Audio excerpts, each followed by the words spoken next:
ಪ್ರೀತಿಯ ದ್ವಿತೀಯ PUC ವಿದ್ಯಾರ್ಥಿಗಳೇ, ಎಲ್ಲರಿಗೂ ಕೂಡ ಮತ್ತೊಮ್ಮೆ ನಮ್ಮ ಯೂಟ್ಯೂಬ್ ಚಾನಲ್ಗೆ ಸ್ವಾಗತ. Welcome back to my another informative video. ನನ್ನ ವಿದ್ಯಾರ್ಥಿಗಳೇ, ಬಹಳ ದಿನಗಳಿಂದ ಏನು ಕೂಡ ಅಪ್ಲೋಡ್ ಮಾಡ್ತಾ ಇರಲಿಲ್ಲ, ಕ್ಷಮಿಸಬೇಕು. ಬ್ಯಾಕ್ ಮತ್ತೆ ಪುನಃ ಬಂದಿದ್ದೇನೆ. Anyhow without wasting our time, let me today's video. ಈ ಒಂದು ವಿಡಿಯೋದಲ್ಲಿ ನಮ್ಮ ಸೈನ್ಸ್ ವಿದ್ಯಾರ್ಥಿಗಳು JEE ಆಗಿರ್ಬೋದು, ನೀಟ್ ಆಗಿರ್ಬೋದು, ನಿಮಗೆಲ್ಲರಿಗೂ ಕೂಡ ಏನಂತೀರ ತಾವುಗಳು ಯೂನಿಟ್ ಟೆಸ್ಟ್ ಒಂದಿಗೆ ಹೆಲ್ಪ್ ಆಗೋ ದೃಷ್ಟಿಕೋನದಿಂದ ಈ ಒಂದು ಏನಂತೀರ ಕ್ವಶನ್ ಪೇಪರ್ನ ಅಪ್ಲೋಡನ್ನು ಮಾಡಿಕೊಡ್ತಾ ಇದ್ದೇನೆ. These questions are very important for your unit test 1. ಬನ್ನಿ, select the correct options from the given choices ಅಂತ ಇದೆ. Amalgam of mercury with sodium is an example for dash ಅಂತ ಇದೆ. Question number 1. Right answer is option C, liquid solution with solute is solid and solvent is liquid ಅಂತ ಇದೆ. Clear? ಬನ್ನಿ, question number 2 ನೋಡೋಣ. A binary solution has 2 components A and B. The mole fraction of component A is 0.5. Then the number of moles of components A and B in the solution is dash. Question number 2. Right answer is option C is howda? Yes, very good. C is the right answer. Question number 3 sir. According to Dalton's law of particle pressure, the total pressure anta hakbittu over the solution phase is in the container will be dash. Question number 3.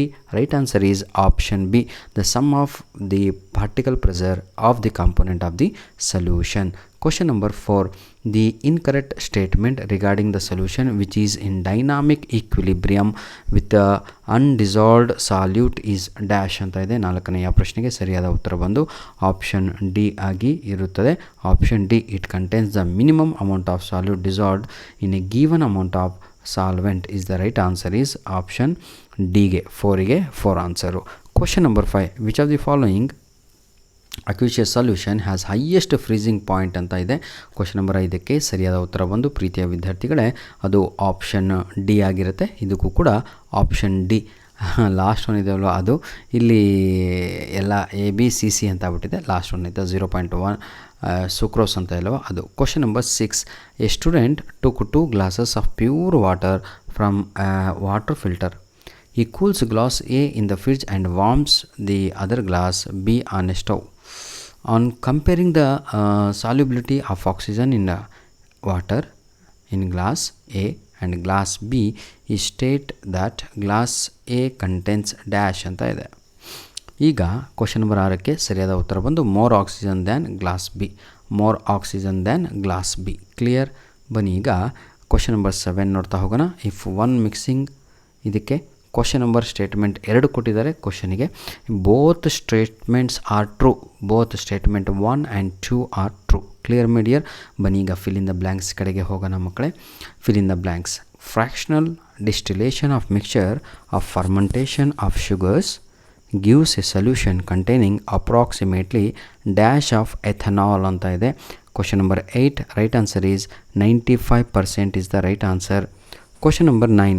The concentration term used to express when solute is present in trace quantities is dash. Question number 9. Right answer is ppm. ಏನಪ್ಪ ppm ಅಂತ ಕೇಳ್ಬಿಟ್ಟಿರಾ? Parts per million is the right answer. ಆಯಿತಾ? ಇದನ್ನು ನೆನ್ಪಿಟ್ಕೊಳ್ಳಿ. Question number 10. In as pressure increases, solubility of gas in liquid increases. ಎರಡೂ ಕೂಡ same. ಆಯಿತಾ? increases. Part B ನನ್ನ ಪ್ರೀತಿಯ ವಿದ್ಯಾರ್ಥಿಗಳೇ, ಎಷ್ಟು ಈಸಿಯಾಗಿದೆ ನೋಡಿ. Each answer any one of the following each question carries 2 marks ಅಂತ ಇದೆ. ಆಯಿತಾ?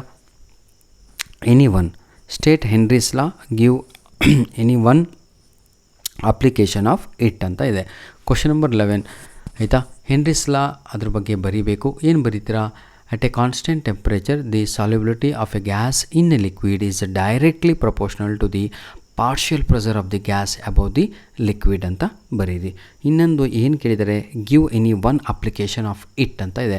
ಒಂದು ಅಪ್ಲಿಕೇಶನನ್ನು ಕೊಡಿ ಅಂತ. Carbon dioxide is dissolved in soft drinks and soda water under high pressure. ಏನಾಗುತ್ತೆ? ಕಾರ್ಬನ್ ಡೈಆಕ್ಸೈಡು ಡಿಸಾಲ್ವ್ ಆಗಿಬಿಡುತ್ತೆ. ಇದರಲ್ಲಿ ಈ ಸೋಡಾ ಅಂತ ಏನು ಕುಡಿತೀವಲ್ವ, ಸಾಫ್ಟ್ ಡ್ರಿಂಕ್ಸ್ ಅಂತ, ಅದರಲ್ಲಿ ಕಾಣದೇ ಇಲ್ಲ. ವಾಟರ್ ಅಂಡರ್ ಹೈ ಪ್ರೆಷರಲ್ಲಿ. ಆಯಿತಾ? ಓಪನ್ ಮಾಡಿದಾಗ ಹಾಗಾಗಿ ಅದು ಬಬಲ್ಸ್ ಇದೆಲ್ಲ ಬರೋದು. Question number 12. Define isotonic solutions. What happens to flow of solvent molecules in isotonic solutions ಅಂತ ಇದೆ. ಆಯಿತಾ, ಇದು ಎಲ್ಲ ಗೊತ್ತಿರುವಂಥದ್ದೇ ನಿಮಗೆ. Two solutions having the same osmotic pressure at the same temperature are called isotonic solutions ಅಂತ ಕರೀತಾರೆ. What happens to flow of solvent ಅಂತ ಇದೆ. ದೆರ್ ಈಸ್ ನೋ ಏನಂತೀರ net flow of solvent molecules between isotonic solution through ನೋಡಿ semi permeable membrane ಅನ್ನುವಂಥದ್ದು ಬರಿಬೋದು. Next ನನ್ನ ಪ್ರೀತಿಯ ವಿದ್ಯಾರ್ಥಿಗಳೇ, ಅಡ್ವಾಂಟೇಜಸ್ ಕೇಳಿದ್ದಾರೆ. ಆಯಿತಾ, right 3 reasons to justify the osmotic pressure method as the advantages over other colligative methods for the measurement of molar mass of the ನೋಡಿ macromolecules ಅಂತ ಇದೆ. ಹೌದಲ್ಲ, 13, 14, 15, 16, 17 ಇದು ಕೂಡ. ಧನ್ಯವಾದಗಳು. ನಿಮ್ಮ ಪ್ರೀತಿ ವಿಶ್ವಾಸ ಸದಾ ನಮ್ಮ ಜೊತೆ ಹೀಗೆ ಇರಲಿ. ಮುಂದಿನ ಎಲ್ಲ ನೀವೇ ಓದ್ಕೊಂತೀರ ಕಂಡ್ರೆ ಭಾಳ ಈಸಿಯಾಗಿದೆ. ಆಯಿತಾ, ಗಾಡ್ ಬ್ಲೆಸ್ ಯು.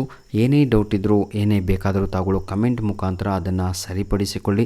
ನಮ್ಮ ಮೇಲ್ ಐ ಡಿ ಬಂದು ALLINON1PDF99@gmail.com ಆಗಿರುತ್ತೆ. ಆಯಿತಾ, you can download this same question paper from this video. ಈ ಕ್ವಶನ್ ಪೇಪರನ್ನು ಇದೇ ವಿಡಿಯೋದ ಡಿಸ್ಕ್ರಿಪ್ಷನ್ ಬಾಕ್ಸಿನ ಕೆಳಗಡೆ ಫ್ರೀ ಡೌನ್ಲೋಡ್ ಅಂತ ಹಾಕಿಬಿಟ್ಟು ಆ್ಯರೋ ಮಾರ್ಕ್ ಹಾಕಿರ್ತೇನೆ. ಆಯಿತಾ, ತಾವುಗಳು ಅಲ್ಲಿ ಉಚಿತವಾಗಿ ಫ್ರೀಯಾಗಿ ಈ ಒಂದು ಕ್ವಶನ್ ಪೇಪರನ್ನು ಡೌನ್ಲೋಡ್ ಮಾಡಿಕೊಳ್ಳಬಹುದಾಗಿದೆ. ಧನ್ಯವಾದಗಳು. ಈ ಕ್ವಶನ್ ಪೇಪರಿನ ಈ ಒಂದು ಬ್ಲೂ ಪ್ರಿಂಟ್ ಆಗಿರುತ್ತೆ. ಏನು ನೋಡಿ, ಫಸ್ಟ್ ಚಾಪ್ಟರ್ ನಿಮ್ಮದು ಸೊಲ್ಯೂಷನ್ಸ್ ಅಂತ ಇದೆ. ಸೊಲ್ಯೂಷನ್ ಬೇಸ್ ಮೇಲೆ, ಸೊಲ್ಯೂಷನ್ ಚಾಪ್ಟ್ರಿನ ಮೇಲೆ ಇಲ್ಲಿ 30 ಮಾರ್ಕ್ಸ್ ಒಂದು ಮಾಡಲ್ ಕ್ವಶನ್ ಪೇಪರ್ ನಿಮ್ಮ ಯೂನಿಟ್ ಟೆಸ್ಟ್ 1ಗೆ ಹೆಲ್ಪ್ ಆಗುವ ದೃಷ್ಟಿಕೋನದಿಂದ ಅಪ್ಲೋಡ್ ಮಾಡಿರುವಂಥದ್ದು, ಸೆಟ್ ಮಾಡಿರುವಂಥದ್ದು. ಧನ್ಯವಾದಗಳು. All the best my dear children. God bless you all. ಇದೇ ರೀತಿಯಾಗಿ ಮುಂದಿನ ದಿನಗಳಲ್ಲಿ ಯಾವ ಸಬ್ಜೆಕ್ಟಿನ ಮೇಲೆ ನಿಮಗೆ ಕ್ವಶನ್ ಪೇಪರ್ ಬೇಕು ಅಂತ ತಾವುಗಳು ನಮಗೆ ಕಮೆಂಟ್ ಮಾಡಿದರೆ ಅದನ್ನು ಅಪ್ಲೋಡನ್ನು ಮಾಡಿ ನಾವು ಕೊಡ್ತೇವೆ. ಧನ್ಯವಾದಗಳು. God bless you all. Please share our videos as much as possible to your friends.